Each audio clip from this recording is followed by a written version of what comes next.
We are going through our version of, no, not our, it is a heat wave. So I've got this to try keep me cooled down. It's been in the freezer. It's now on my chest, and let's hope I can get through this in one take.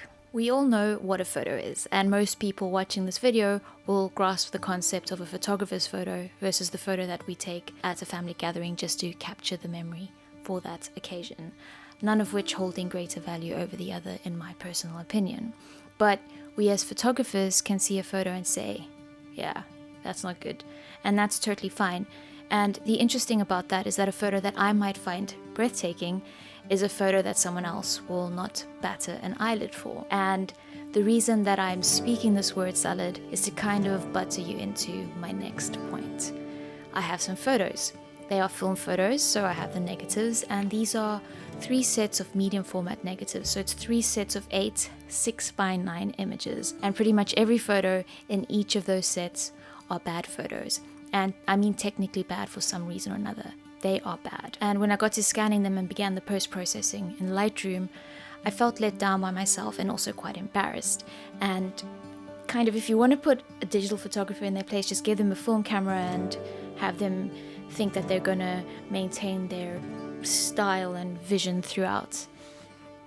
It's embarrassing. And I got nervous because I thought, crap, I have told people, I've told Julia, I've told you lot, my viewers, I've told the community on Instagram that I'm working on a camera restoration and I have rolls of film that I've run through said camera, and then I see what I have as a result, and I'm nervous because they're not good. But as I was going through this in my head, I was doing the dishes while thinking this through, I thought, okay, what if I just don't show them to anyone? I just won't share them, and let's pretend that none of this happened. But I can't do that because I already have this project, and that's when the light bulb went in my head in like a split second. This is a project.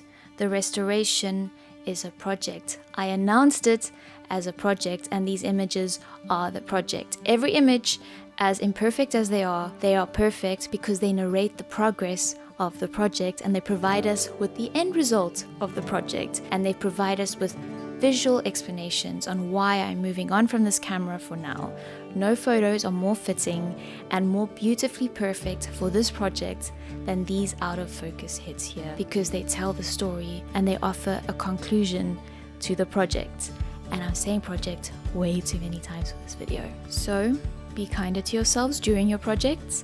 Remember that a plateau in your perceived improvement as a photographer can be good and offers opportunity for change. Without failures along the way, the successes wouldn't exist, and sometimes a new set of bad photos can help you put into perspective how far you have indeed come as a photographer working through your craft. I, for one, have hit what I perceive to be a plateau in my progress, but seeing these images and identifying their mistakes and knowing where I went wrong and identifying where I paid the price for cutting corners, I can also see that in comparison to these photos, a lot of my previous work, especially my digital, is way better. I can appreciate the past photos now for how good they are to me.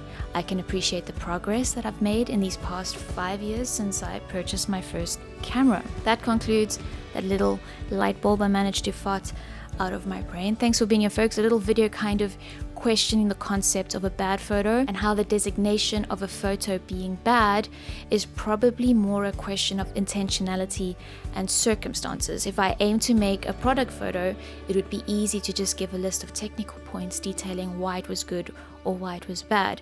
Accidental clipped highlights or bad use of lighting, rendering unpleasant shadows, inappropriate camera settings, stuff like that. But for the intention of documenting a story that might offer a conclusion or a take-home message, like with the exploration of this camera, no other photos would be fitting other than these, making these good and appropriate. Now, the full video covering my experience with this camera, the Insign Selfix 420, is here on my channel somewhere. Feel free to check it out. I'll place it at the end of this video for you if you find that you are interested. It's a rad camera with fun hidden secrets, and I just had the misfortune of getting one of the light artifacts of some sort. So don't let that discourage you.